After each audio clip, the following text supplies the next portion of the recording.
Hi, this is Simon, and this is an introduction to some ideas in listening critically to video games. I probably don't need to say it, but sounds are an important part of games, conveying a lot of information about what's happening in the world of the game, including things that the player can't see. As an example, here's a scene from Batman Arkham Asylum without any sound. Here it is with some sound that I put together. And here it is with the original sound. As you can see, the original cape swish sound is important in communicating what's happening. Batman isn't punching them here, he's swinging his cape to stun them. Now, check out these two spheres. In actuality, they're just passing through each other, but by adding a sound effect, I can make it seem like they're colliding and perhaps bouncing off each other. And I can change how much mass we think these spheres have. Anyway, if we're setting out to talk about game sound, one of the things that can be helpful in any kind of analysis is categorizing and naming component parts. There are a number of ways to break down video game sounds, but we can start by borrowing some useful frameworks from film. For example, we can split sounds into diegetic and non-diegetic sounds. Diegetic sounds are sounds that happen within the world of the game, like conversations between characters, ambient sound, gunfire, etc. Non-diegetic sounds are sounds that we hear but are outside of the world of the game, like narration, UI sound effects, and music, usually. Again, we borrow these diegetic versus non-diegetic labels from film, and they can be a useful way to categorize sounds. We could borrow another framework from film and categorize sounds into three types: sound effects, music, and dialogue. All of these categories of sounds can serve similar purposes in games and film: setting the mood, simulating reality, or supporting the illusion of the game world, and even creating a sonic signature or brand, which is demonstrated through some of the iconic sound effects that we know. But film is a fixed media. The film and its sound are exactly the same each time we watch it. What separates games is that each playthrough is going to be different. Players will make different choices, and perhaps random events will unfold differently. So our sound, too, needs to be reactive. But we also want to support the overall art of the game, regardless of differences in individual playthroughs. Thinking about this, we could call game sound stochastic. The word stochastic means different things in different fields, but its original English meaning was pertaining to conjecturing. So, saying the sound is stochastic is saying that we have an idea of what's going to happen, but we can't control all of the individual random and player elements. The composer Iannis Xenakis first used the term stochastic music to describe compositions that included randomness, decisions left up to the performer, but within a calculated set of rules. So, while the composer is not controlling the details of what 15 musicians are playing, when they play a set of rules together, you can have a pretty good idea of what the overall musical result is going to be.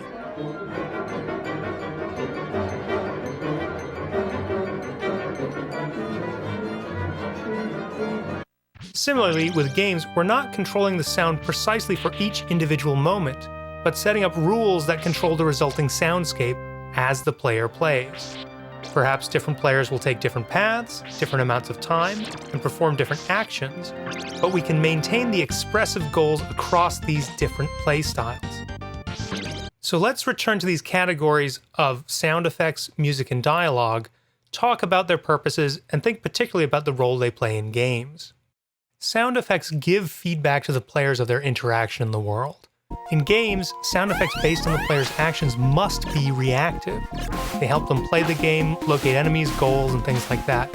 They're providing feedback to the player as they play, and providing clues on how to work through the game.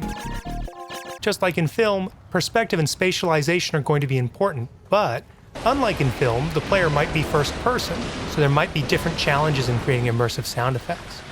Additionally, sound effects help set the mood of a game. Sound effects include the ambient sounds of an environment, and different choices in the sound of footsteps on the ground can make an environment seem more dingy and gritty, or futuristic and hyper-polished.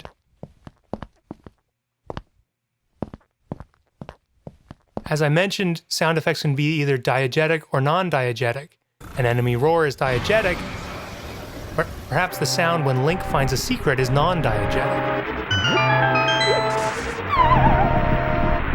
Sometimes it can be hard to tell. I'm not sure if the invasion sound in Dark Souls is supposed to be diegetic or non-diegetic, but it's certainly a sound that's giving me feedback and helping me to work through the game. When we talk about mood, music is playing a particularly important role in this. Just like in film, music can communicate emotional information about what's happening on screen. But of course, with games, the music is going to change with the action, and it's going to have to be adaptive for what a player is doing. Of course, the music can't just score the game from beginning to end because players will go through the game at their own pace. And it's worth understanding that while an average film length is about 2 hours, someone might be playing over 100 hours of a game. So composers need to work out how to make this music fresh and interesting, but also compelling and adaptive. Some of the most popular orchestra concerts are those where they play covers of video game music, orchestrated scores of Final Fantasy, of Super Mario Bros., which highlights the importance of video game music in our culture. Finally, dialogue. There are, of course, many games that don't feature dialogue at all. I'm very interested in how effectively many games tell stories without that dialogue. Of course, I'm sure you can name films without dialogue too, but these are the exception, not the rule. It's far more common for video games to eschew dialogue for other storytelling techniques. And, of course, for many years, we didn't have the technology to integrate dialogue into games. But many contemporary AAA games do feature dialogue, and once again, this dialogue needs to be adaptive to different playstyles. Maybe there's a branching narrative, depending on choices your character makes. Maybe in combat, an enemy needs to say particular things, depending on how the fight is going. What's that smell? Now, of course, there are a bunch more frameworks we can apply to video game sound, and if we're just applying frameworks from film, we might miss some of the opportunities that this new medium presents. That said, these two frameworks can be a great starting point, categorizing sounds as diegetic and non-diegetic, or categorizing them into sound effects, music, and dialogue. Then we can start thinking about different ways to navigate the stochasticism of the sound and the potential different approaches to video game audio.